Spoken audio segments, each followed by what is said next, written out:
Hello, everybody. So very nice to see you all. Welcome to this fourth session, fourth teaching by Miffy. Today will be the teachings on the longer mandala. And I'm really curious about this one. And it's a little more complex, I think, maybe. Maybe we will demystify it this time. So that's why we have Miffy. And also looking forward to hearing all of her examples from the real Buddhist life, and also a short information that on Thursday next week is going to be the Losar, which is also the parinirvana of our founder, Lama Yeshe. And Miffy, you met Lama Yeshe, so that's really auspicious. I mean, that's wonderful. And we've been asked to just add a few words on Thursday from another of her students, Venerable Vibina Kortin. She will also tell about Lama, and that's very fortunate for us. And I guess no more introduction is needed because you're here, we're going to record. So welcome, Miffy. Looking forward to hearing what you can say. Thank you very much, Lars. Thank you. And yes, it's a wonderful reminder about Losar and coming up. I was so very fortunate to meet Lama Yeshe when I was a small child. And so, I didn't have any shyness like you can when you're an adult with the lamas. And Lama Yeshe was like my father and my mother. How I feel about Lama Yeshe was like that, how you run to your parents. I never ran to my parents like that. I didn't even call them mum and dad. I called them Inter and Barry. But Lama Yeshe, that just the cry from the heart, just running straight to them, and just everything about you loving Lama Yeshe. That's how it was as a child. So, and I actually, when I was about 10, I got really, really sick, and Lama Yeshe gave me this special medicine, and I had to go and have lunch with them every day for a week. And Lama Zopa Rinpoche was there, and he was really, really skinny and very, very quiet. And everybody told me he was the attendant, so I thought he was like the servant. And Lama Yeshe was the big, fantastic, incredibly vivacious entertainer and everything. And he just made me eat and eat and eat and eat and eat. And eventually I did get better, which was really good because I was kind of on death's door. My mother used to invite them when they'd come to Melbourne. She'd invite them to dinner along with all of the rest of the Bohemian Melbourne set. So there would be a couple of artists, a couple of screaming drag queens, my Yugoslavian Taekwondo teacher, the cats running underfoot, Lama Yeshe and Lama Zopa, and everyone around this huge table, and Lama Yeshe just blissing everybody out with stories. Anyway, so a little bit of background there. The incredibly rich life of Buddhism. It's certainly not a dry thing. The study and the theory, the understanding underpins it, brings an incredible depth to it. But lived Buddhism combines it with our day-to-day life, but it sees day-to-day life in another fashion. So it's not like we have study and then we have life, or we have class and then we have a beautiful sunny day. They all go together. And it's our poor, impoverished, compartmentalized mind that thinks we have to make a choice between the two, or separate them out. Actually, it's a whole rich lived experience. So that's actually what we're going to talk about today, the Long Mandala Offering, the big one, continuing on about how it's a way of envisaging a perfect, rich, full, wonderful universe and how to bring that into reality. So last week we looked at the various aspects of making a mandala, the short mandala, offering not just all the fantastic things, but our giving away all of our disturbing emotions as well, all the objects of our attachment or aversion or ignorance. We also looked at how to give the mandala as a body mandala, transforming our body, in other words, our whole experience, into a universe and offering that. And also the suchness mandala, remembering how it's not inherently existent, that the mandala and you and who you're offering to are all in one taste of emptiness. So all of that combined makes it a very, very powerful practice, and a powerful practice of generosity. And that is the first perfection. Generosity is the number one thing that we're supposed to do. And that's because we need resources to sustain our development on the path to enlightenment. Without resources, we can't do it. We need resources of energy and food and clothing and comfort, safety, teachers, everything. Aeroplanes, the whole lot. Dharma centers, we need those resources. So making mandalas is a substantial cause for having enough to complete our path to enlightenment for the benefit of everybody.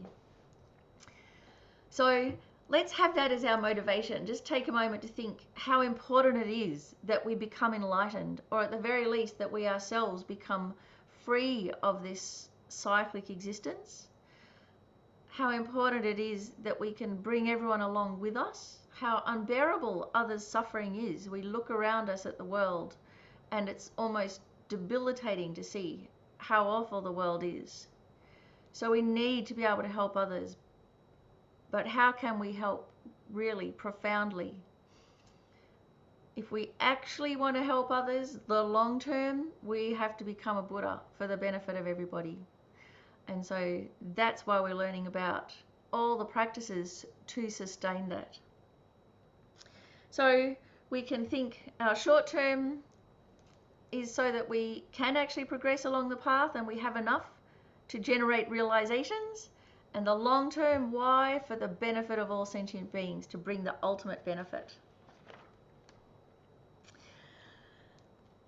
So a mandala offering is, and generally the long mandala offering is made on special occasions before teachings in some of the pujas, and often at the beginning of a new text.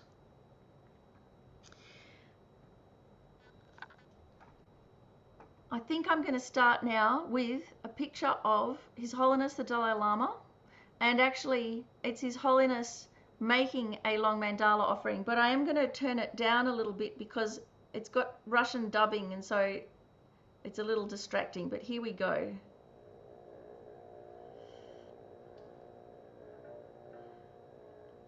It's mostly just so that you can see the image.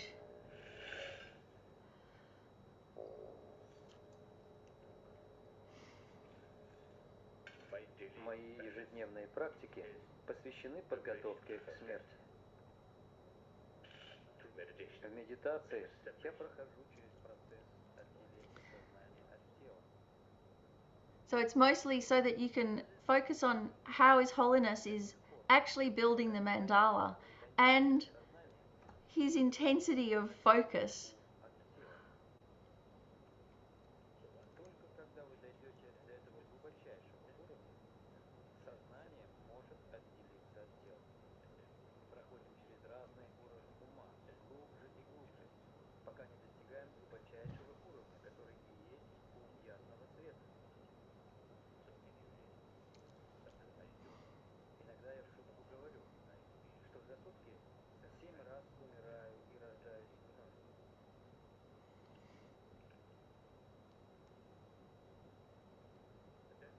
А когда действительно настанет смертный час, эта практика принесет огромную пользу.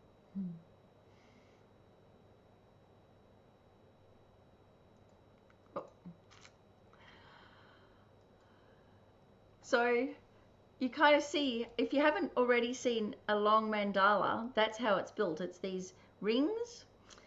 On the rings are the auspicious symbols and various other symbols, and then there's piles. So you can have piles of jewels or you can have piles of rice.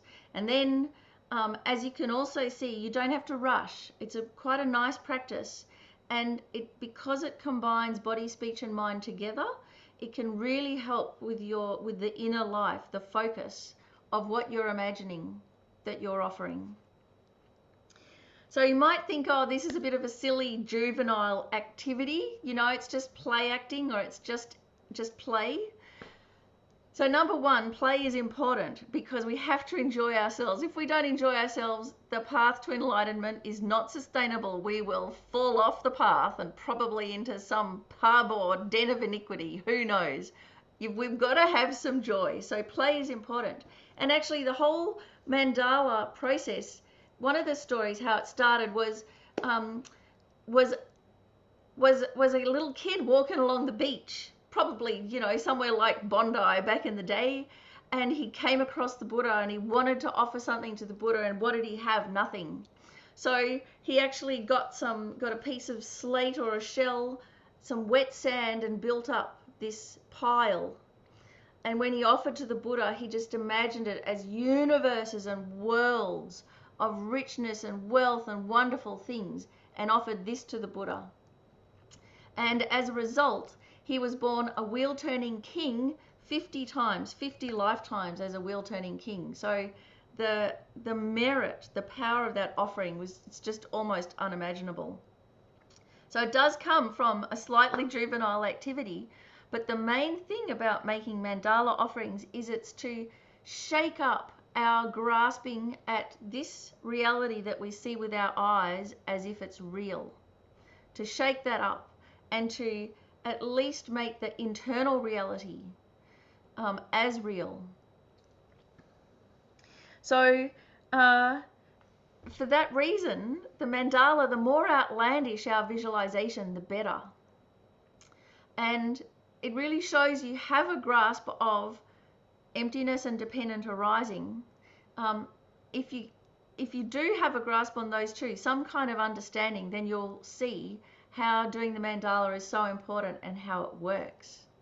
So I think if you're a little bit shy about it, or a little bit self-conscious, or think it's a bit silly, hopefully I'll be able to give you a bridge into it today. So I wanted to set the scene and just go back a little bit. Just generally about sacred geometry.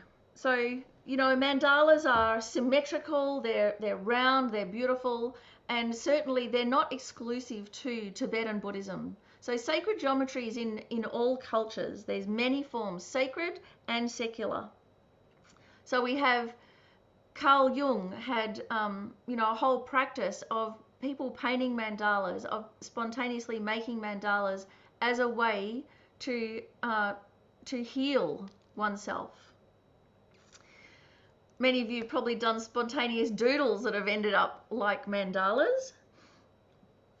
There is a certain, you know, harmony of the spheres in symmetry.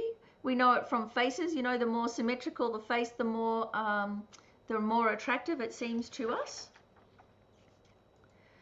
We've got the dream catchers, Native America, the Aztecs. Again, these shapes, they're powerful shapes, and they change our consciousness when we're aware of them. We've got rose windows. So this is the one from Notre Dame. I've got to say, I cried when Notre Dame burned, because I've seen these rose windows and they are exquisite. They just transported me. So something like this has an effect that's beyond words, it's beyond intellect. It helps us really get deep in touch. So these are like the sacred symbols. But as we know, a mandala, it's like a complete world system, and the sand mandalas are, which I'll show you in a moment, are also like an architectural drawing of the entire world of the Buddha, the Bodhisattva. But we've also got secular geometry. So this is what we're more used to. The allure and love of miniatures, of dolls' houses. It's still an urge towards wholeness. It's still an urge towards healing, towards creating a perfect, harmonious environment. But it's been co-opted by consumerism. It's also been co-opted by our externalizing everything. So we have this urge to wholeness, and we think it comes from out there. And that if we just get the most perfect house, we will feel in harmony and balanced. So if you've ever been to IKEA, well, you either love it or hate it. I love IKEA. I love walking around there. I love walking into all the different rooms and imagining myself in a different life and trying out this one and that one. Oh God, it's just so fun. And I never cheat. I always go the long way round. Like I never just go straight because I just get lost anyway. But what's so wonderful about this, and if you hate IKEA, this might be a way of actually transforming it so it doesn't end up ruining your marriage when you go on a family outing there, that when we imagine the mandala, we're supposed to be able to like zoom in so that we're inside the mandala and we can walk around and we can individually see and recognize each and every part of the mandala. And this is what you get to do in IKEA. It's as if you're in the mandala and you're walking around and you can orient yourself and you can look all around you and you can zoom into the most tiny minute thing, or you can zoom back out again to the whole room. So it gives you this experience of the practice of it. And that's what we're aiming for with our internal mandala. When we close our eyes and offer a mandala, that's what we're aiming for, a complete world that we can see and access and experience and interact with.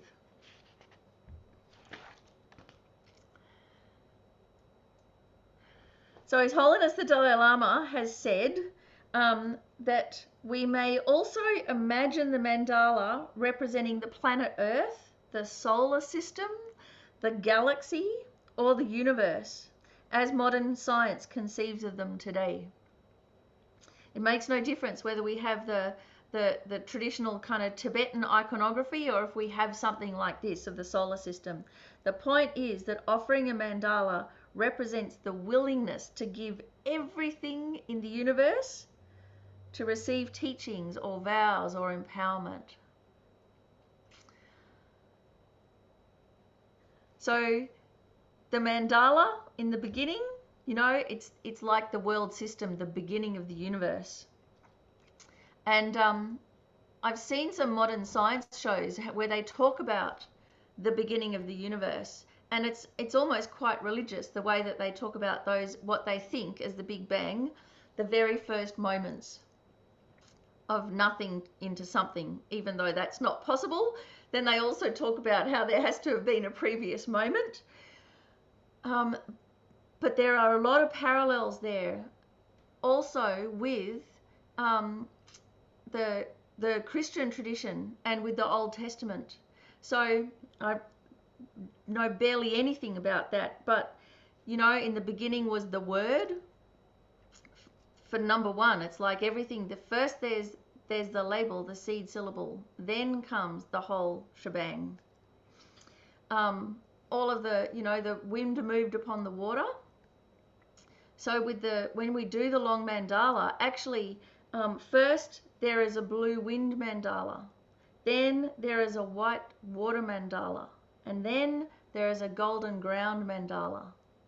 So this is really the very elemental forces of the beginning of a universe. So not the universe, but a universe. And a very similar story is told in the Old Testament and in modern science. So it does us well to kind of think of it in these really symbolic and really deep imagery, what kind of truth it's trying to describe for us. So even when we're offering the mandala, right at the very beginning where it just says Om, Om Vajra Bhumi Ahum, that Om, what you're thinking, it's Om Ahum. May the primordial wisdom of bliss and emptiness of the three indivisible Vajras arising in the aspect of the wind mandala arise. So right then, all of that's happening when you're just preparing the base. It's a hugely extensive practice, which is why you could see His Holiness there so engrossed, but also very relaxed, very gentle in his approach. So I really love that. So we have our elemental forces, the beginnings of the universe. Vast, extensive. So then the Buddhist version of this, the mandala. So this is the color Chakra mandala, very famous one. And so this is like a bird's eye view. It's an architectural drawing. And what it is a symbolic, entire, perfect universe. So it's like a celestial palace, an architectural plan of a pure land.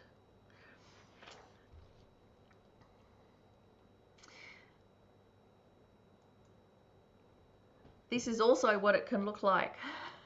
So it's not just one mandala, but actually from the book Opening the Lotus, in the Sakya tradition, they have very, very elaborate mandala offerings. So here's just a little tiny quote.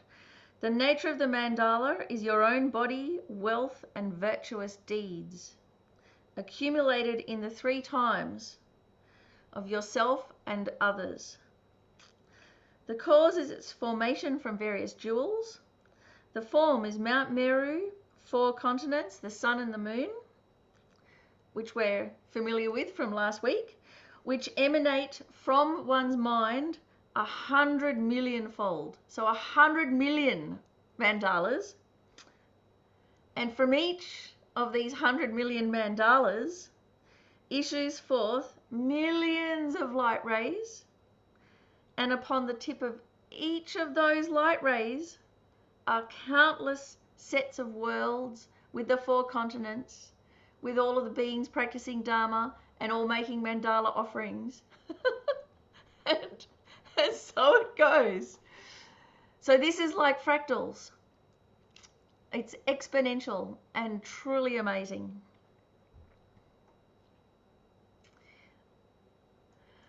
The actual sand mandala, if you've ever seen sand mandalas, so when we're thinking in terms of fractals or universes, this is a very simplified form of the universe. But the beauty of why they're made out of sand is because each grain of sand is a Buddha. It's like an element in that mandala. They're constructed over several days, sometimes a week. All of the sand is blessed so that dissolves into emptiness, and then all the 5 wisdoms arise then in the form of these sand grains. They're all jewels. And then they're put down bit by bit. So they say that the world of the mandala, it's similar to ours, but it's not the same as ours. And why is because the cause is different. So our world, how we experience our world, even the cosmos, the start of the universe, it's a product of karma.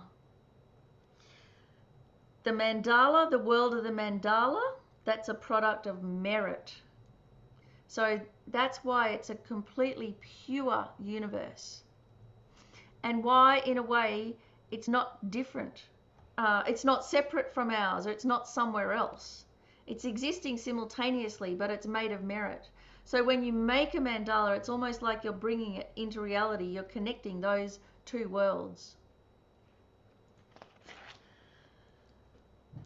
So the monks, they're all trained to make the mandalas. There's the bowls of the various coloured sand grains. And of course, what's even more extraordinary is that not only are they doing this grain by grain, not only is it 3-dimensional, but they're creating it upside down. So the thing that they use, it's a lot like if you do cake decoration and they scrape up and down. It's got this incredible mesmerizing sound. And here, you can see the details and how it's becoming 3-dimensional. Here's another 3-dimensional pattern. It's also why they wear the mask over their nose so they don't sneeze. Can you imagine? So the 5 wisdoms is represented in the 5 colors. And then, after all the prayers and the offering, the constructing this, as a way of creating peace and harmony, then it's dissolved back into emptiness, back into the Dharmakaya. And when you see it happen, it's pretty dramatic. So from the top, you can see how this is almost like back into the rainbow, swirls around and then whoosh, back into the Great Dharmakaya. So if you're lucky enough, if you've been around where they've made these sand mandalas, then they'll give out a few of these grains, you know, a little handful of grains to each person. And they're special grains. You can think of they're holy. Those grains you can put on the crown of someone who's dying. You can put them into the waterways to bless all of the beings in the water. Often they'll take them in a big vase and go and pour them into the river where in the city that the mandala was made. Here's a more contemporary rendering of the Kala Chakra mandala, and I really like this one because it's a bit of both worlds. It's got the 3D to it, as well as the Tibetan style. So you can more clearly see here how there are 3 gates. So it's 3 levels. The Kala Chakra mandala has the mandala of body, the mandala of speech, and the mandala of mind. And each layer has these big elaborate gates where you walk in, surrounded by all sorts of things that have deep symbolic meaning. And here is a 3D rendering of the mandala. Now it's a bit tricky how to render it because this blue part is supposed to be space. You can see the elaborate gate. There's the roof. There's probably goddesses flying around in space, and all around the edge here you'll see the 4 continents, the 4 subcontinents, all of the precious things that you offer. So it kind of gives you an idea of the proportions. Around here is the colored Vajra fire. So that's like the real elemental forces at the beginning of the universe and the end of the universe. There's the Vajra fence, which is the protection of your practice. Everything's on a great big lotus. And it's all resting on a double dorji. So you can see these things sticking out here. These are the ends of the dorji. But dorjis are not solid and hard. What they represent is light, and in particular the wisdoms.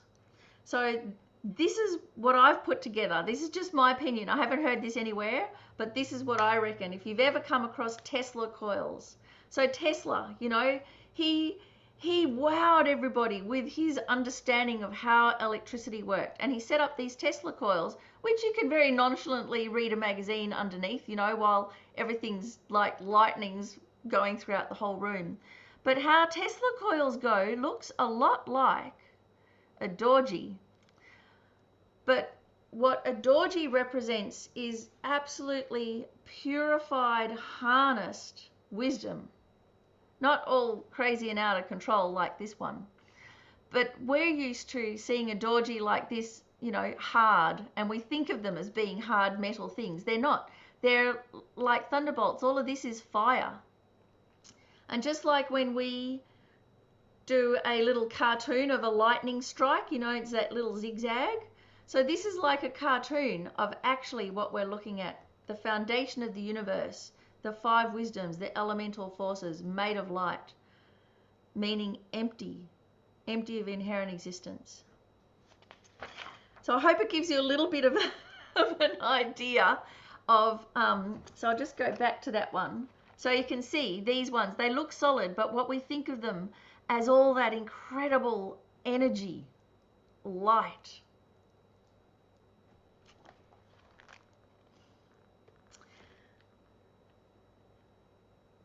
And then we can build more permanent kind of mandalas. It's got all the elements of the heaps that we put with the heap piles of jewels, but this time it's on a metal base and it's got each of the things as a little statue. So this one also is, you know, so exquisite. So it's got the base with all of the elements on it and probably auspicious symbols around. Then it's got the 4 continents, so that's these little houses, the subcontinents, the smaller ones on either side. It's got the goddesses dancing around. It's got the insignia of each of the continents. There's the cow and the sheaf of wheat.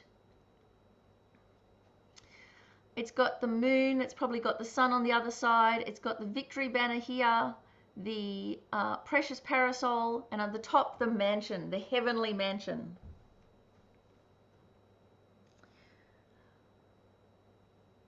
Oh, which we can put on as a Dharma chakra. So when we do our mandala offering, we just make it with rings and sand, or rings and rice, sometimes barley, sometimes jewels. If you've ever seen Venerable Rabina's mandala set, you know it's really hefty. It's about half the size of half of her suitcase. And it's got all sorts of extraordinary jewels and great big crystal balls in it, like everything's in there. So when we offer the mandala with all of those things, so we try and make it really rich, really beautiful. We think of the meaning of each of those things, and it shakes our concrete view of ordinary reality. So especially when it comes to Tantra, one of the main thing to abandon in Tantra is the ordinary view, is this limited view that just grasps at what comes in through our senses and then thinks that's real. It's never real, not from a Western science point of view, not from a Buddhist point of view. What comes in from our senses, it's always second, third hand, and it's usually mistaken, and it's certainly not all there is. But we see it and we grasp it, or we think it's real. It can never be real. Whereas when we offer a mandala, it's happening in our mind, yes, but it can become real because we can become enlightened and develop the pure view. So actually, our mandala offering is closer to reality than what we see with our senses and think is true, if we actually analyze. So how to start shaking that all up is by just having this incredible visualization. The more excessive, the better. So before I go on to the various heaps and also give you a demonstration, what questions or comments do you have so far just about mandala offerings and this kind of big world system? Any questions at all? Who's got a question? Oh, Lars, go for it. That one. You mentioned with the Sun Mandala that it was upside down. Could you please elaborate just a little bit on it? Oh, when they're drawing. So, you know, all of the gates for the houses go in the 4 directions, and then there's little animals and there's vases and there's people and there's all sorts of insignia, but they're all radiating out from the center. And when you're drawing around the edge, they're all upside down to you, just on that flat plane. So it's more to do with, because it's like an architectural drawing, and the point of view is the very middle, radiating outwards. So yeah, you don't ever get to even draw the various Garudas and the this and the that and the dragon's heads and all of those things. You're just drawing them whilst, you know, they're upside down to you. Even the lotus flowers.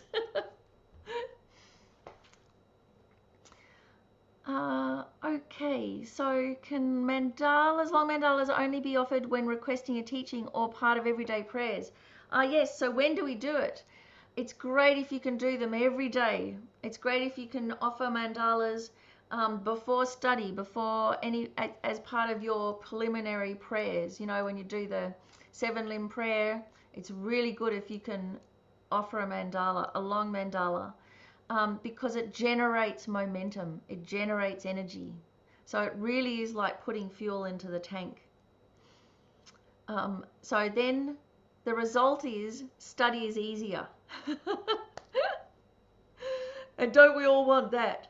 So definitely we want to do the long mandala when it's Tara Puja, because that's the Chidamani Tara 4 mandala puja. 4 mandalas. You've got 4 goes to get it right. One of them's going to work. Okay, the rest you can just think of as practice. So there's a reason there's 4 mandalas in there, to generate the energy and the momentum needed. And you know, all the great teachers, all the great lamas, including Lama Tsongkhapa, including Atisha, relied on Tara. They relied on Tara. So, you know, we can too. Then also what else? So the beginning of teachings and the beginning of an initiation, it's great if everybody there can do the mandala, but at the minimum you have the designated mandala offerer, and then you have someone that builds the mandala freshly, and then you have someone standing up with the more permanent one that's kind of glued together, or like that metal one that then they offer. So one year at Chenrezig Institute, a very small nun, but quite a senior nun, they made the mandala out of the rings and the barley with all the jewels, and they handed it to her, and she had it in her hands. You know, you got to hold it up on your forehead like this, up high. It can't be down low. So after a while, her hands are beginning to shake, and by the time she was able to just reach up over the throne on her tippy toes to offer to the Lama, the whole thing went whoosh into his lap. And she was just absolutely devastated. But of course, I mean, the mandala arrived, didn't it?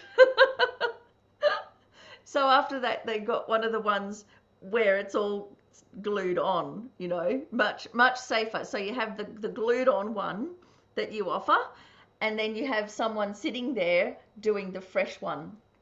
Much safer like that.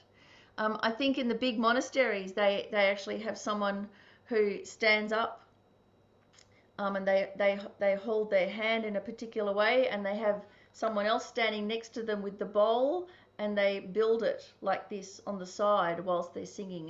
It's incredible performance art, actually, quite mesmerizing, and they wear the brocade of the wisdoms, on their shoulder. So if we can make it part of our everyday practice, that's the very best. And the minimum at Puja, at Tara Puja, at Guru Puja, at the beginning of a whole teaching cycle, to request an initiation. And so don't be shy, because what I found actually in Australia, for instance, that when we're, say, going up to Chenrezig Institute, there might be a couple of rows of Sangha and no one's making mandala offerings, and it's just all the lay people behind them. And I kind of, at first I thought, oh, this is, you know, I take my cues from the Sangha. If they're not doing mandala offerings, then maybe I shouldn't. But actually what it is that they've just never learned. They've never learned how to make them, and then they're too embarrassed to ask because they're Sangha and they, you know, think they should know everything. I don't know.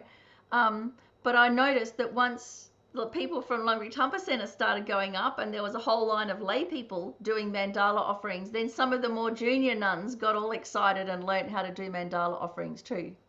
So don't be shy. This is something where it's good to stick your neck out and to actually make the mandala offering, even if nobody else is, even if they all whip their head around to see what's that noise. Doesn't matter, just do it. Do it in puja as well, because we all need merit, and if nobody else is doing it, then you can think, I'm the designated mandala offerer, I'm going to do it. Because remember, if we don't physically make those offerings, if we just sing the mandala in our head without physically making an offering, in the future we will only be able to do mental offerings. We won't have anything physical to offer. So in Bendigo, when Lama Zopa Rinpoche came, and we had the 6-week retreat or 4-week retreat there, and I was so fortunate to be able to have an interview with Rinpoche. And so one of the things he got me to do was make a mandala offering. And so I may as well show you now some of the rings. So I had my little traveling mandala. So that's these cookie cutters, right?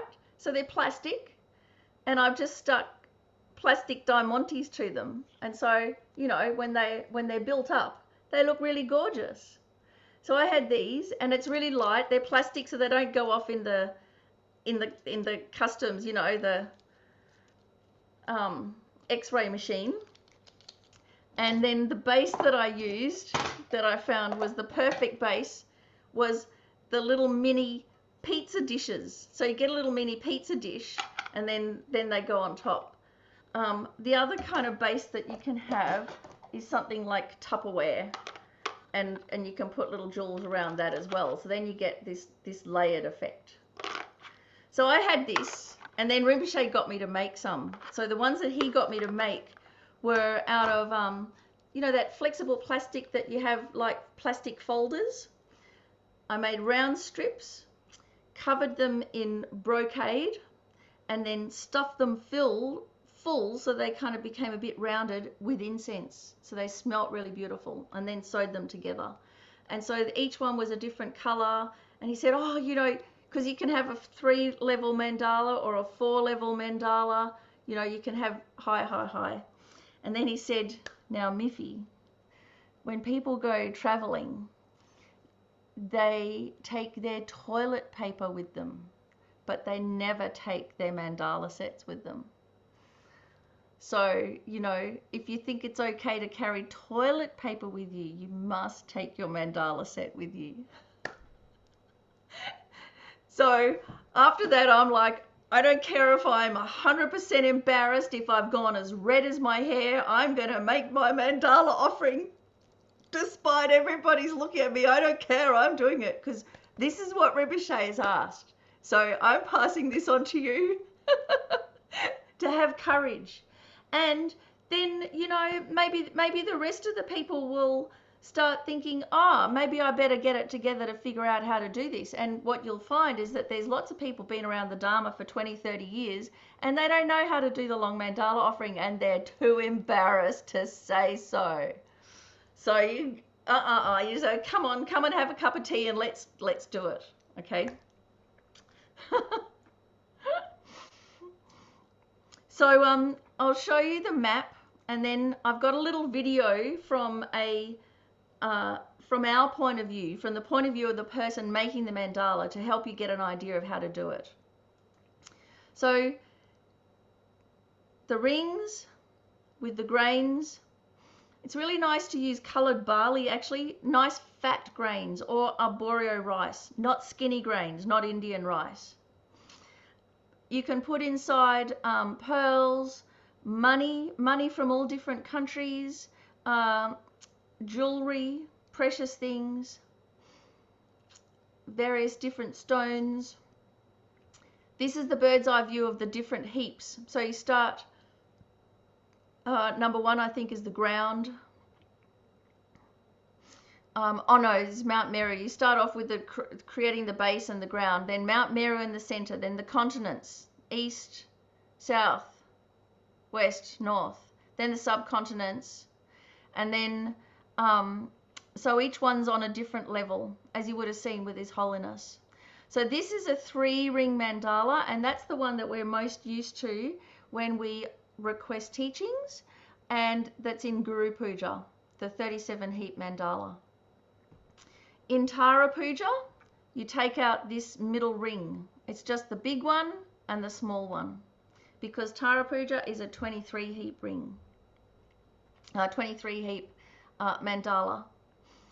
If you're making your own, you can, and you don't have a Dharma chakra, you can have a shell that you put on the top. So you put the shell in, so upwards, so it's pointing upwards, not on the side, but and that represents the wisdom, like the Dharma chakra. What else? If it's really hot and humid, you can put talcum powder on your hands so the grains don't stick.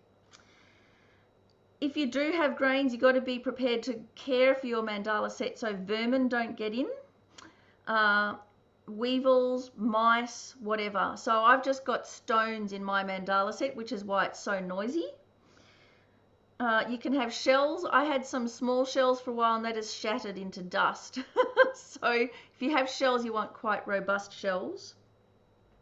And you can actually practice the 6 perfections in the care and cleaning of your mandala set.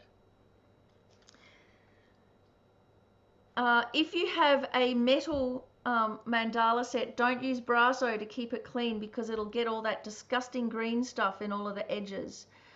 So what I've actually found, I'm not so sure with these ones because they are actually covered in gold and silver, but I've got a copper mandala set, and if you just soak it in Coca-Cola for about 3 hours, It comes out perfect. So probably don't leave it soaking too long or it may disappear.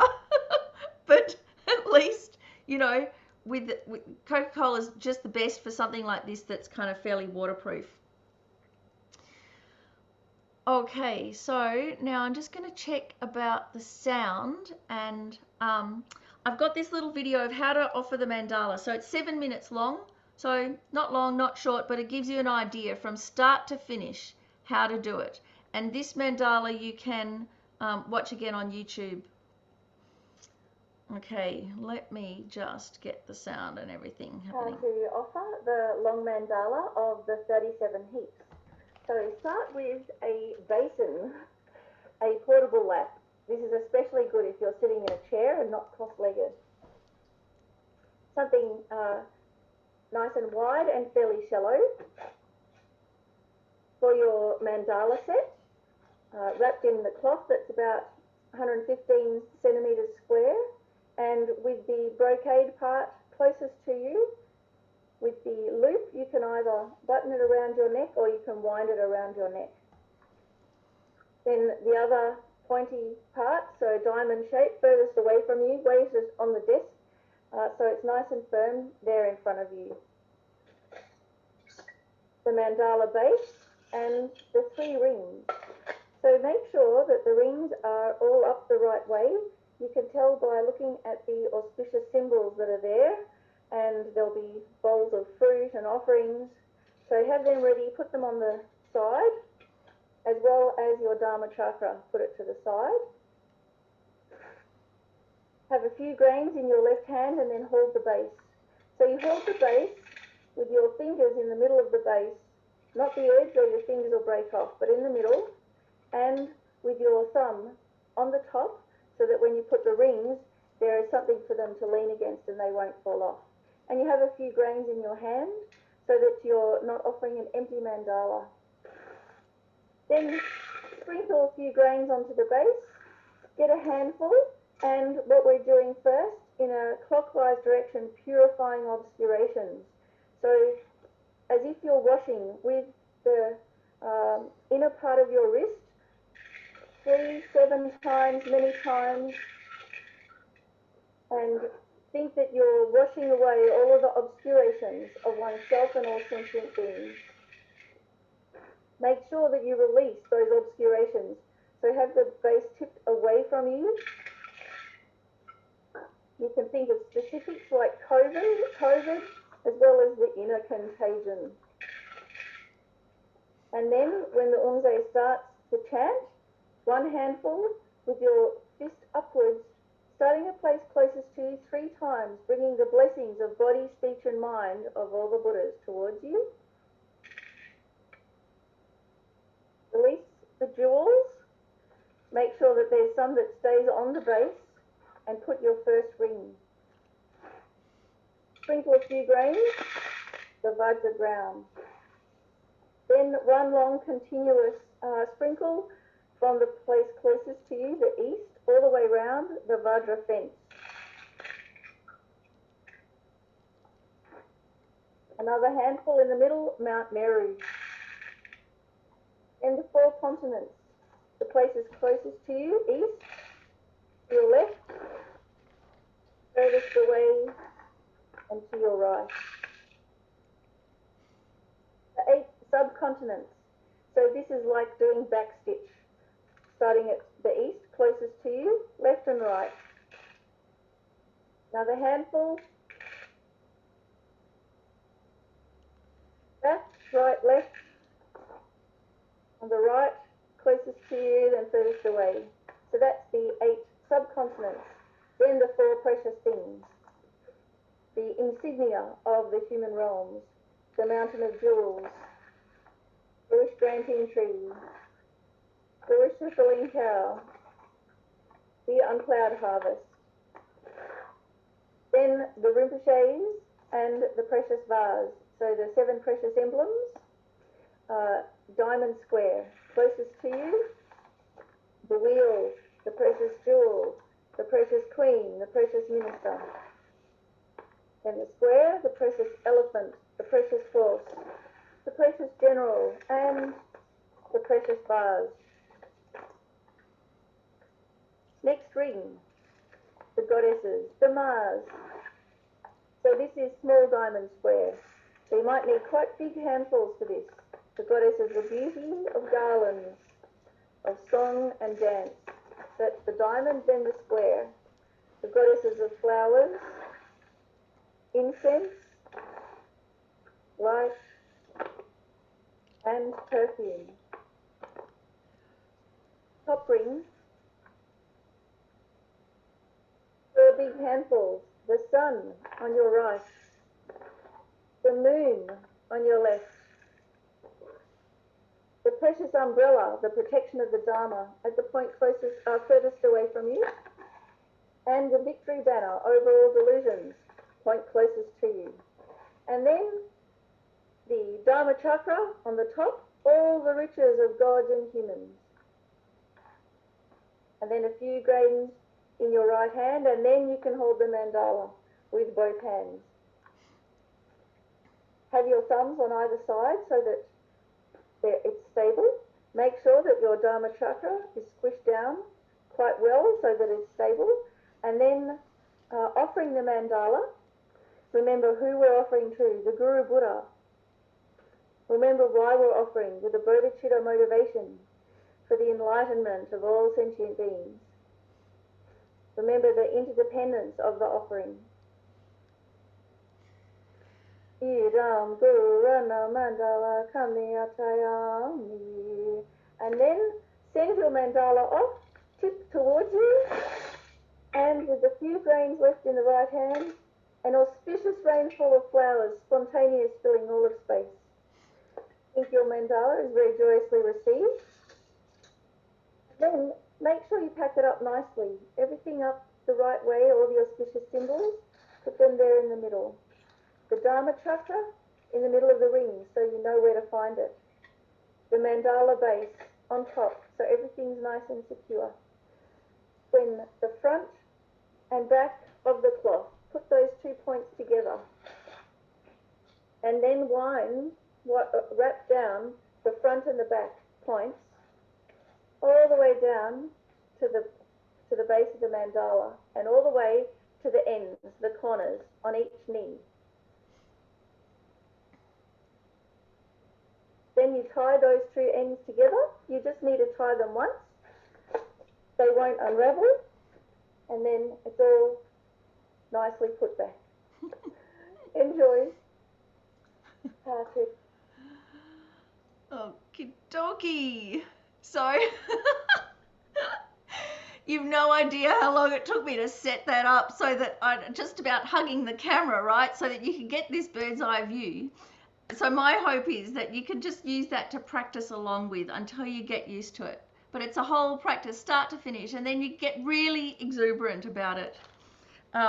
You can take your basin anywhere, it's fine. Do you have questions or comments about this? All good? Yes, Jeffifer. Hi, thanks, Miffy. So I do medicine Buddha practices. So you mentioned Tara and Guru Buddha, but with the, we do a mental offering in the middle, there's a repeated offering in the medicine Buddha. Would I do this before that, or? Yeah, I think so. So generally in like in the Shakyamuni Buddha Puja, they do the mandala offering kind of beforehand as part of the preliminaries. So you could definitely insert one at the beginning. Okay. Before doing each of the prayers to each of the medicine Buddhas, you could do one great big mandala offering. I'm sure if you had extra time, you could, because it's all in this little 7-limb prayer. So in the 7-limb prayer, we're supposed to take a moment to rejoice, to confess. You could do, if you had heaps of time, you could do mandala offerings right there, straight after the little, after the 7-limb prayer. Or you could do one right at the end after all of the praises and just before the requests. Okay. So generally we do all the confession and the offerings, and then after that comes the requests. So somewhere in there you'd put in the mandala offering. Thank you. Thank you. That's great. Yes, Lars. I'm one of the person who suffer from this type of laziness called I believe I'm not good at it. So before starting it, I need to know that I could do it perfectly. Hence, meaning I'm not gonna get started. So Yeah, that's right. So that's why it's really good to remember it is a juvenile activity. It's just like mucking about in the sandbox or making sandcastles at the beach. You know, when you're sitting at the beach and you're just kind of bored and you're just playing around with the sand and just, you know, chuck the sand around a bit. Like, we don't have to think, oh, I'm doing that perfectly. We just naturally kind of do it. So this is a natural thing. It's really fun. You naturally play around in it. But to get used to it, Lars, play around with it at home without an audience.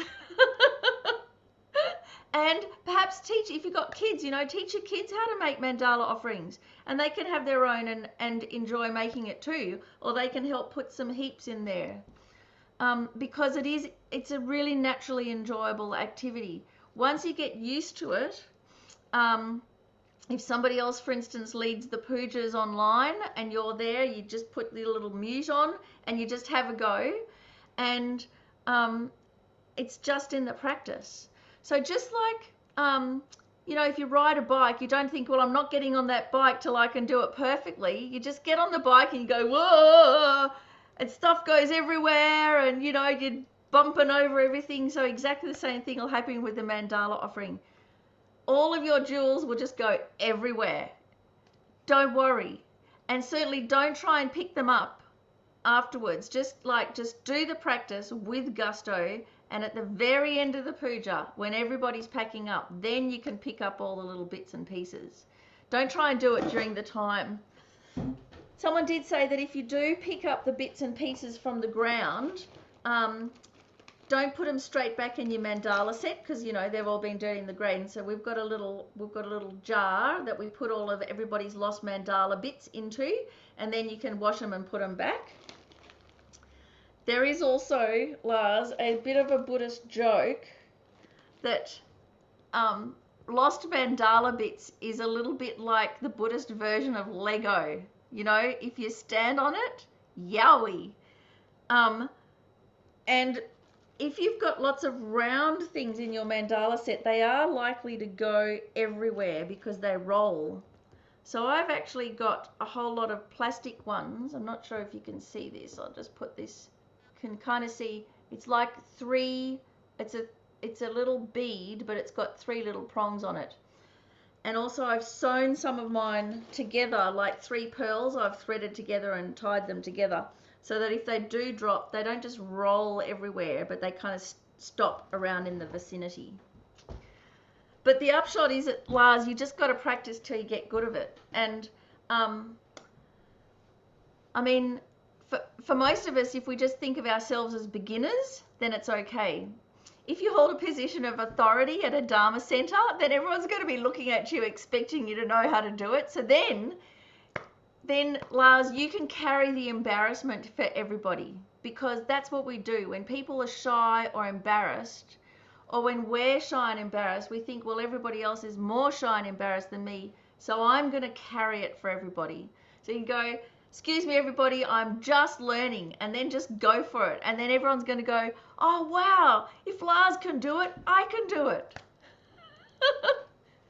So you're on call now, Lars, sorry. Therese, what's your question? My question is, do I need the initiation for that? Or like when I participate in a Tara Puja, I also don't need the initiation? No. No, that's the beautiful thing about it. So pujas are community events. So everybody can come, whether you have the initiation or not, doesn't matter. The person that needs the initiation is the Vajra master. So that is often the person who's leading the puja, or the person who's doing the rituals. So as long as they have the initiation, all the rest of us can come along and it's fine, because they do the bits that you need the initiation for, blessing the offerings, but we can all make the offerings. We can all participate in that. a mandala offering you don't need an initiation for. Everybody can make them. And in fact, you wouldn't even necessarily have to be Buddhist. You can offer these things to whoever your object of refuge is. But of course, it comes from a Buddhist practice. In fact, it might even come from before that. I'm not sure, the actual things that you offer. So absolutely everybody can do it. Great. And then another question, while others who have a mandala set are doing the long mandala, and I don't have one, do I just do the mudra, or what would I do? Yes. If you don't have a mandala set, then at the very least you do the mudra with your mala around. But it is great to set yourself up with a mandala set. So sometimes they can be quite expensive, which is why the cookie cutters are quite good, or you can have more stable. I've got metal cookie cutters that you can also put onto. Have your little mandala set to go. It's nice to build it up. And what I found that's happened here, people learn in the Tara Puja. That's a really good one. So people come and they're there specifically to practice and learn how to do the mandala, because it's for mandala Tara Puja. So it's kind of, there's a precedent is set for beginners and learners. We have a couple of house mandalas, so that if you forget your set, I'll say, oh, so who's brought their set? Oh no, sorry, I forgot mine at home. It's like, oh, don't worry, here's the house mandala. And then what people have started doing is giving each other little things to put into their mandala set. So when I am putting all the jewels in, then I'll see, oh, that's the little brooch that so-and-so gave me. And so I'll have it, may they have a long life and health and everything. Oh, that's the little thing from so-and-so. And so it becomes quite full of meaning. So I've got a little thing that was in my dead mum's mandala set. So I inherited her mandala set, so I've got her little things. And when I was looking at all the jewels that she'd collected in her mandala set, one of the things that she had was a tiny little figurine of a girl that she painted with pink hair. I thought, oh my God, she's put me in her mandala. So I've got that. I've got a little car with a V for the Vajra vehicle. I've got Santa Claus. I've got a piece of the Berlin Wall, little chunk of the Berlin Wall in there. Like, you just keep putting, and money, all sorts of things. A watch, a working watch for more time. So everything, you just keep building it up. And you can then give people little packets of jewels or something to put in their mandala. So then it can become a nice community thing. The other really good time to practice this is if you do retreats like, for instance, like Nyungne, where there are between 3 or 4 mandala offerings in each session. And if the Nyungne leader, if you make sure that they don't just skimp and just do the short mandalas all the way through, then you really get to, even over just a 2-day Nyungne, you get to do so many mandalas that by the end, you're really confident doing them. Jennifer, another question? Yes, I was wondering about if I could make the set. If I made it almost looks like a hat brim. So if I made it with a does the material matter what I make it with? Does that have to be No, metal or, yeah? It's got to be fairly robust. Okay. It's got to be able to be squished around and things. So the plastic or the metal is quite good, Okay. or even the plastic sticky tape together with the brocade wrapped around it. Oh, Yeah. thank you. Thank you. That's, yeah. So what I found was that, the folders where you have the plastic sleeves in them and they're kind of bendy plastic. Oh, So right. if you cut them into strips, that's perfect. Or even like yogurt tub containers, that kind of slightly bendy, and then decorate or cover those. And then Okay. all the various jewels, just from the $2 shop, I don't know if you have $2 shops over there. The frou-frou shops full of junk. Thank you. Or a tin. So here's a Christmas tin, but it's a little too small that way. You can tip it this way, but actually it's supposed to have a curve that goes like this. So this one is kind of good for beginners because it's got an edge, so the things aren't going to slip off. but actually it's supposed to be curved like that. Thank you. So just do the best that you can, and you know, eventually we all grow up and are able to, you know, buy a big grown-ups one that has the auspicious symbols and the various things around it. The most beautiful ones that I've seen that have those, all of the insignia in real detail. The mandala itself is really big, and it's so big I can't actually get my fingers around it to hold it.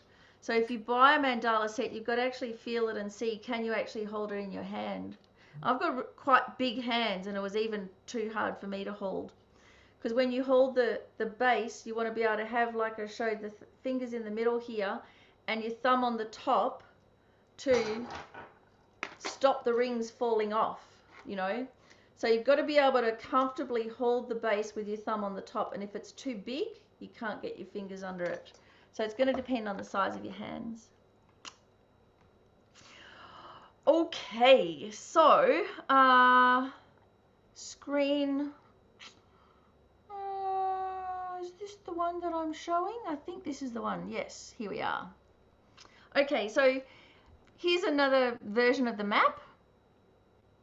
Mount Meru in the middle, you know, the metaphorical center of the universe, and the continents on each of the cardinal directions with the subcontinents. And there is even more. Here's another depiction, so you can see those continents there, but actually also what's surrounding it is 7 rows of mountains and 7 great oceans.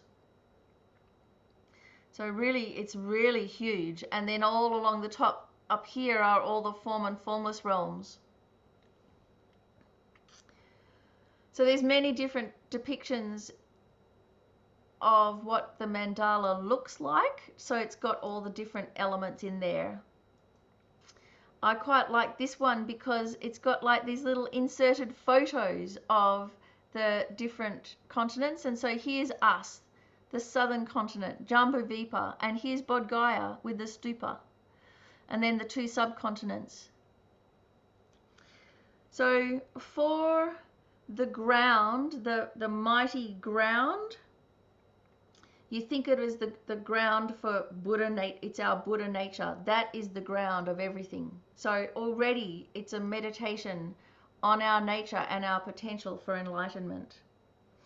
Then the wind mandala, the air mandala, all builds up. The blessing, the mountains, the oceans, and Mount Meru in the middle. So here we are on the southern side, Jambu-Vipa, and we're on the side of Mount Meru that is sapphire.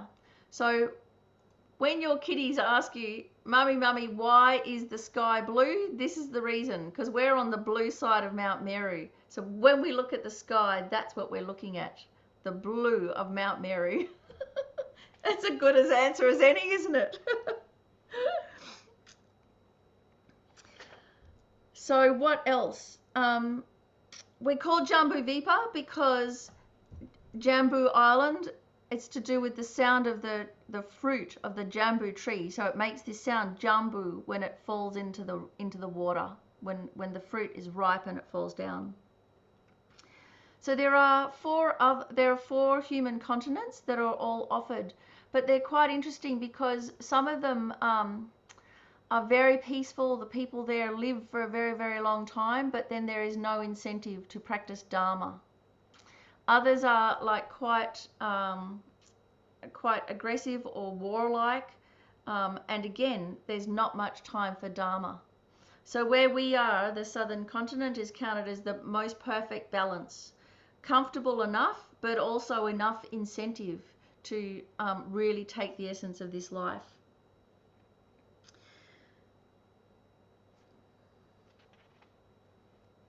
So the story with this one of Jambu Island, that the jambu fruit fulfills every desire exactly as you would wish. So everything, resources, clothes, relationships, education. The rustle of its leaves tells the 4 seals of Dharma.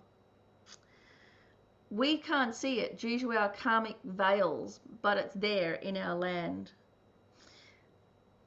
The gods get the fruit, the demigods only get the trunk, so they're always looking up, wanting, so that's why they're always going to war. So right here is this really powerful metaphor for right here in our life is everything that we need to pick the fruit of the tree, to actually become enlightened, but we can't see it. But it is right here. This is our land. And rather than just pick the fruit and eat it and kind of bliss out and then it's done, we can actually take this fruit and achieve Buddhahood. This is the land for it.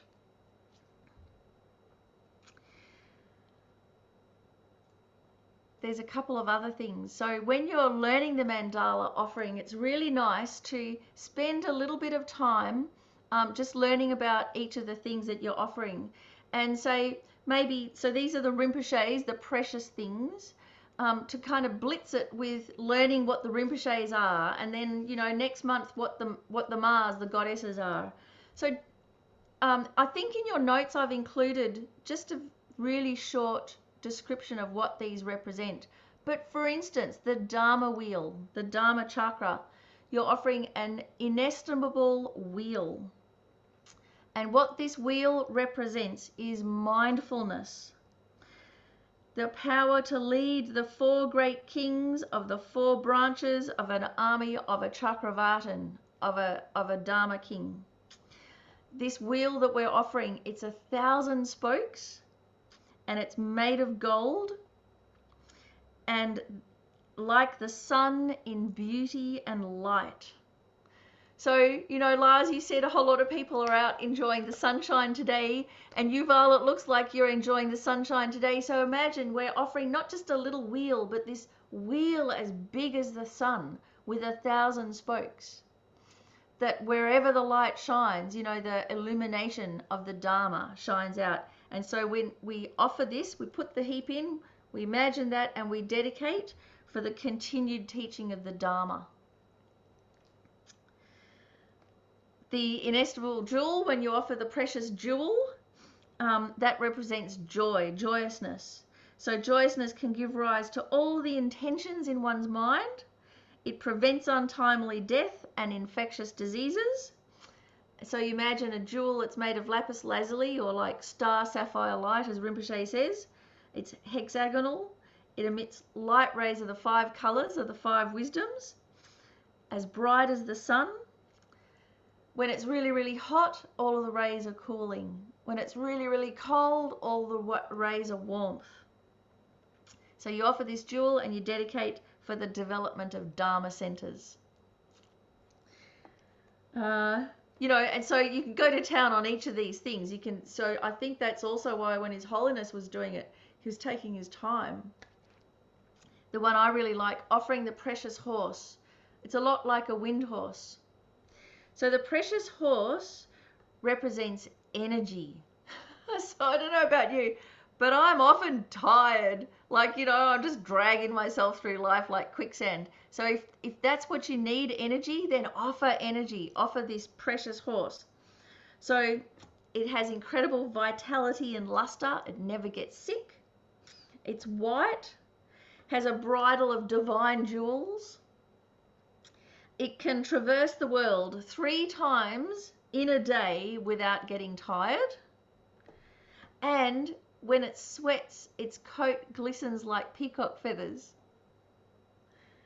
So then you dedicate for supreme physical power and energy.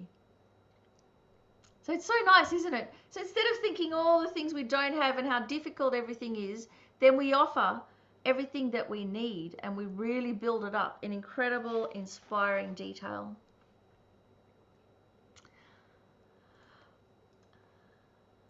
So, you know, there's others. There's a precious queen and a precious minister.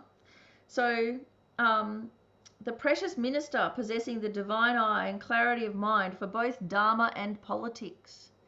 Now, we can bemoan the state of our politicians, but we get the politicians that are the result of our karma, that we deserve, that we vote for. The politicians are us. So if we want better politicians, we better start thinking about what kind of qualities do we want. So we offer the inestimable minister, who can increase and stabilize wealth, who protects with loving kindness and compassion, who can make all beings happy and has no deceit or maliciousness. And along with that, you offer the precious general, who's over there, who represents equanimity. So the general is clever and skilled, has 4 armies, can turn back all acts of war, has completely abandoned harming others, is never discouraged, is untiring, knows the king's thoughts and acts them out. And you offer the general and you dedicate in order to overcome all inner and outer obstacles.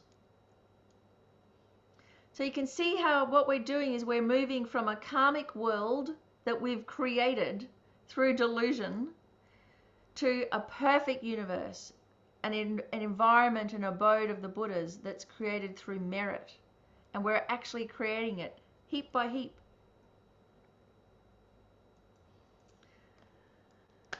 Then we have the Mars, the goddesses, the goddess of beauty and garlands and song and dance. So I really like this, oops, sorry, jumped the gun. This image up the top here, you know, because the goddess is flying around. There's a little bit more demure looking goddesses here. But actually the goddesses are all different colors. So some are yellow, some are white, some are pink. A couple of them, I think the goddess of dance is multicolored. And if you've ever seen the movie The Fifth Element with Bruce Willis in it, it's a fantastic movie. And in it, there is a very extraordinary cruise liner that's out in the stratosphere somewhere. And they have this diva coming to sing. And I'm not sure if you've seen it, but this diva in The Fifth Element, she's blue, and she's got several arms and this kind of elongated head. And when she sings, like, everybody's just completely mesmerized.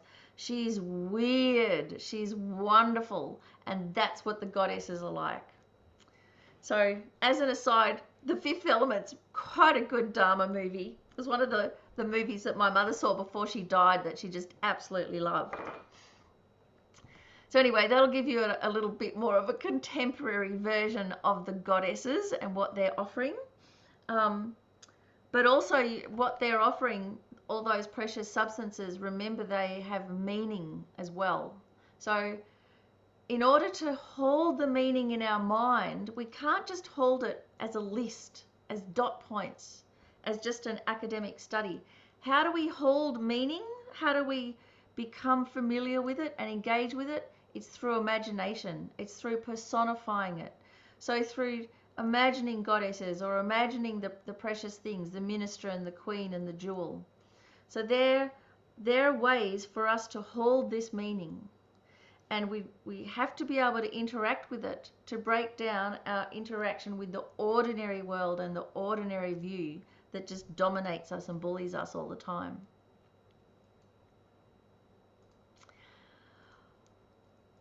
Okay, so that's the goddesses. And then at the top, so there's a couple of things. So out of these 8 auspicious symbols, one of the things that we offer is the treasure vase, the bumpa.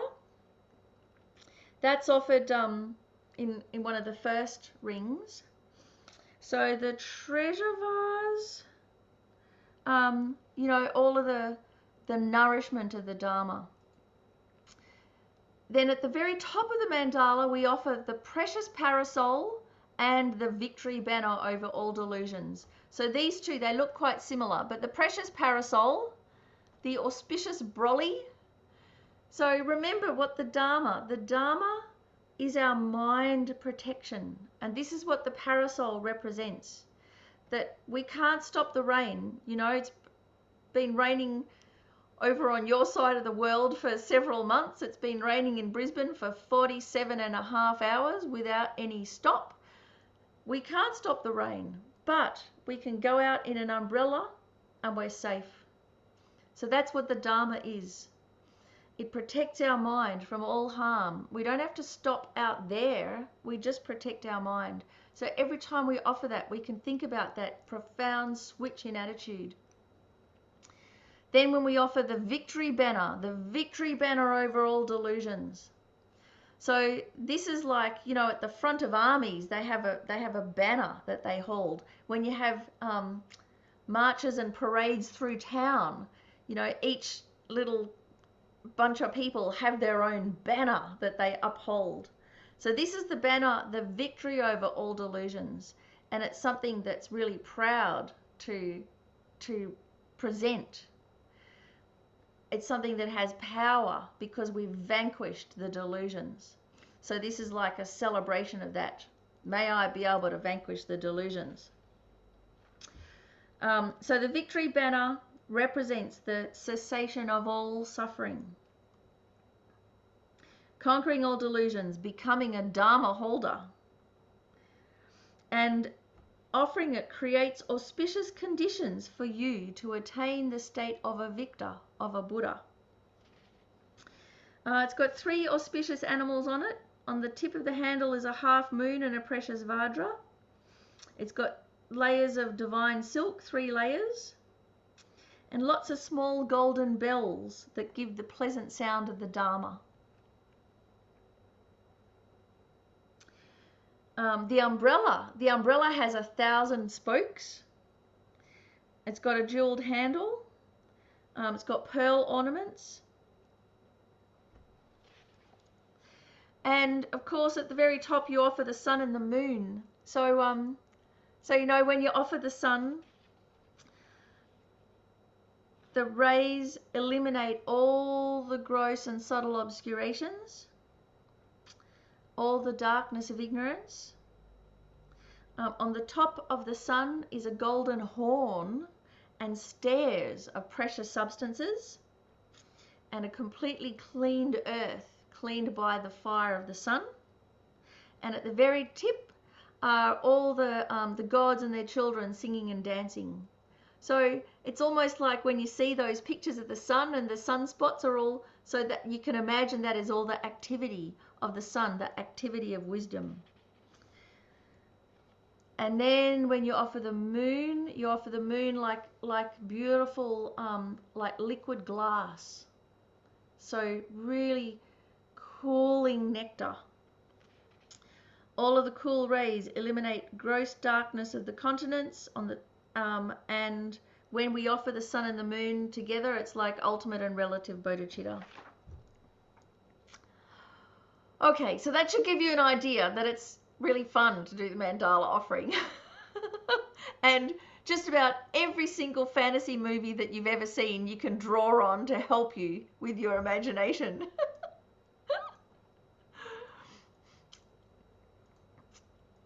So how this sets is in the context of making offerings with the 3 purities. So in general, when we make offerings, we have bodhicitta motivation.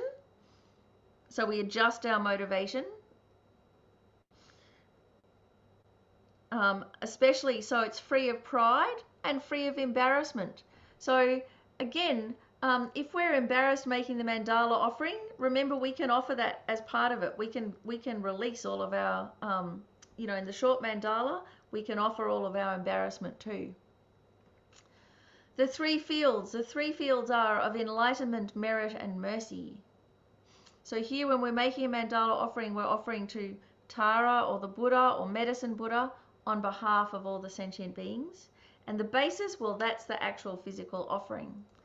So with the mandalas, very similar. The motivation, the immediate motivation, may be for success in our studies, to generate realizations, to generate enough resources for our Dharma centers so that they don't have to struggle, so they can present the Dharma in this incredible, wonderful way to benefit sentient beings. So all of that is like an immediate reason for making mandala offerings.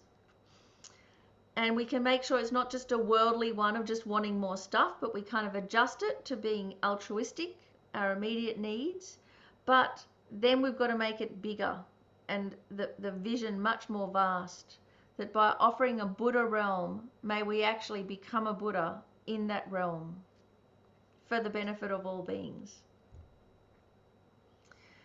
We remember who we're offering to, so that's usually to do with whatever practice that we're doing. And then all of the different types of the mandala, the basis, outer, inner, secret, and suchness mandalas, built up with whatever rice grains and things. So I've put in there about remember who you're offering to, because for many, many years, when I finally learnt how to make a mandala offering, and I go through lots of imagination, offer the mandala, but I forgot to actually offer it to anybody. Like I was too involved in whatever. So I've got this image of like all of these mandalas just floating around in the universe somewhere, unmoored, looking for where they're trying to be offered to. So you've got to remember, yes, so you offer the mandala to Tara, or in Guru Puja, Lama Losang Tubuan Dorji Chung. You offer the mandala and you see that they receive it and they're so happy to receive it. So that's actually part of the mandala offering, is to think that they joyously receive your offering, and your offering and all the effort that you put into it delights their mind. It delights the Guru Buddha's mind. And that's why after you've done the confessions and the offerings, that's why then you do requests, because now you've delighted the Guru's mind. Now you can make the requests and they're like, yes. So it all has this really wonderful order to it.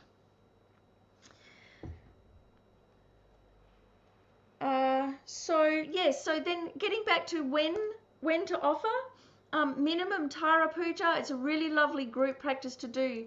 And sometimes, like, we haven't had in-person pujas for a while, but before COVID, we'd have maybe 8, 10, 15 people at Tara Puja, and more often than not, 10 people out of those 15 are all making mandala offerings. It's like the whole room is filled with them. It's so inspiring. And, and afterwards the room is also filled with barley and rice all over the floor, but that's just what happens, that's okay.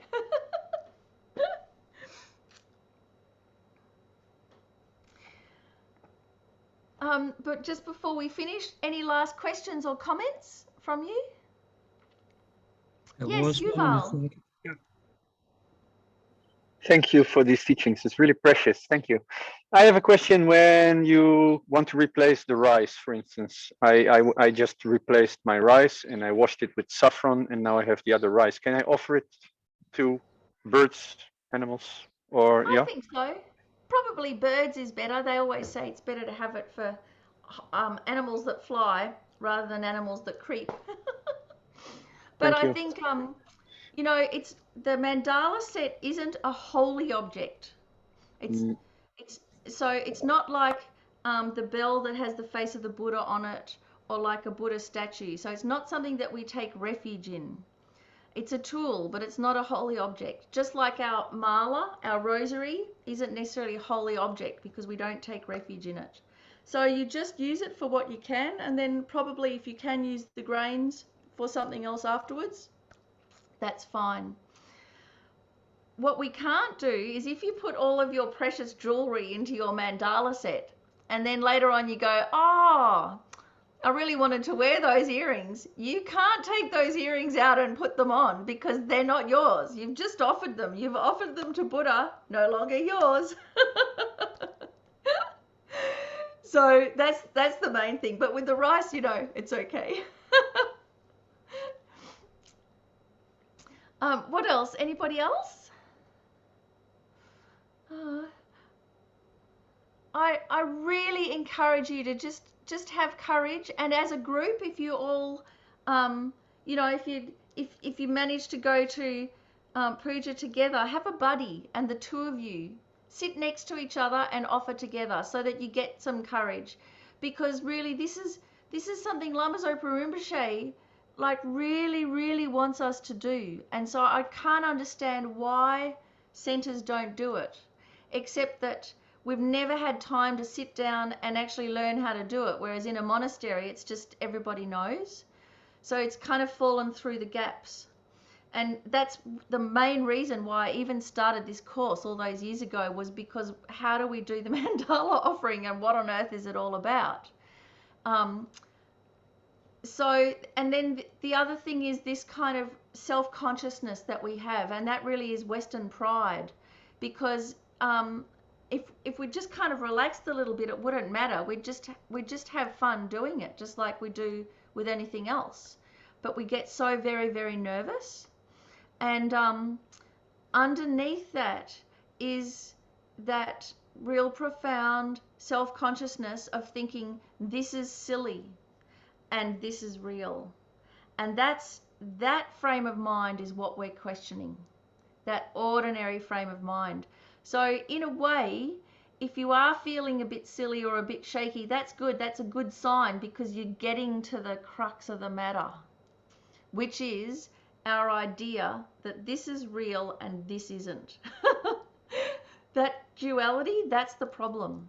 And actually, like we learn in every single tantric practice, whenever you go through really analyzing reality, the reality that we think is who we are and what our reality is, that's a mistake. It's based on something that doesn't exist, a fiction, and yet we believe it. And the mandala reality, so that also is a fiction, but it's based on something valid, a valid reality. This mandala reality has more potential than any of our idea of a solid existing self. This is me, this is the real world, materialism, blah, blah, blah. All of that's completely no valid base whatsoever. So all of that, by practicing a mandala, that's what we're shaking up. Without even having to think about it, just by doing it, we're shaking it all up. So it really helps with our instinctual understanding of the Dharma. And so then when we go and do the study on emptiness and dependent arising, it'll come really easily.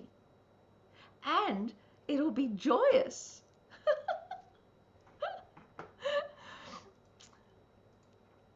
So I've got my last little picture is of Lama Zopa Rinpoche. So just before we started today, I was talking with Lars about when His Holiness the Dalai Lama gave the Great Chenrezig initiation online.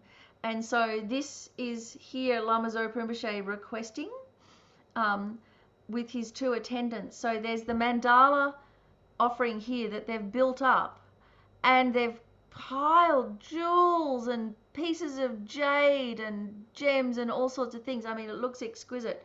They've wrapped it in the scarves of the 5 wisdoms. I mean, what an exquisite offering.